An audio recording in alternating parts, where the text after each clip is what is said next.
nk'umwana muto umva inama nakugira niba upfobya jenoside.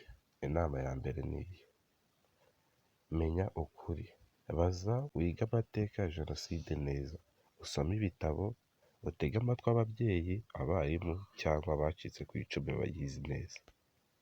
Ibi bizagufasha gusobanukirwa no kugira amagambo y'ubwenge wakoresha.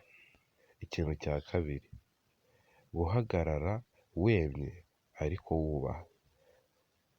Niba hari mugenzi wawe uvuga ibintu bipfobya jenoside, ushobora kumubwira uti: ibyo uvuga birababaje kuko jenoside ni amateka mabi yagize ingaruka zikomeye ku gihugu cyacu, ntitugomba kuyipfobya. Hari abantu benshi babuze ababo, si ibintu byo gukinisha. Ikintu cya gatatu: kugana abakuze.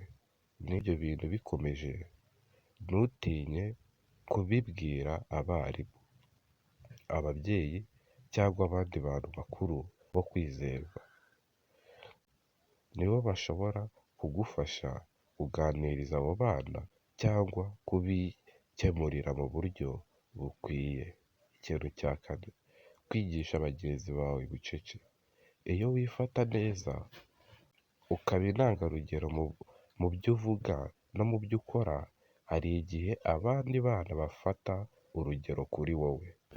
Wibuke ko gukora ibihesha agaciro amateka yacu ari ubutwari.